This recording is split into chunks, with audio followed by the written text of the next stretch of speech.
సరే నిజంగా చెప్పుగా ఇప్పుడు వరకు ఎన్నిసార్లు తిట్టావు నన్ను నువ్వు? నిజం చెప్పు, ఇప్పుడు వరకు ఎన్నిసార్లు తిట్టుకున్నావు నన్ను నువ్వు?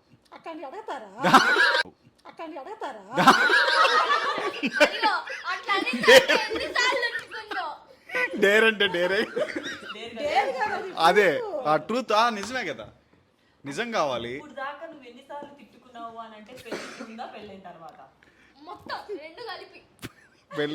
పెళ్ళైన తర్వాత, పెళ్ళికి ముందుగా. ఆహా, పెళ్ళికి ముందు కాదు, పెళ్ళి అయిన తర్వాత. పెళ్ళైన తర్వాత ఎవరైనా తిట్టుకుంటారా? అల్లుడు అంటే కొడుకుతో సమానం.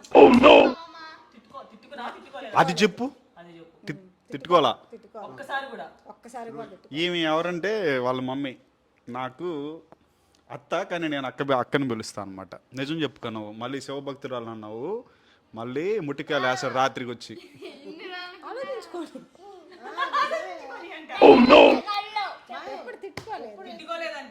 సరే కానీ ఇచ్చేసి ఎందుకు అనేది కాదు, నిజం చెప్పు. ఆలోచించుకుంటుంది.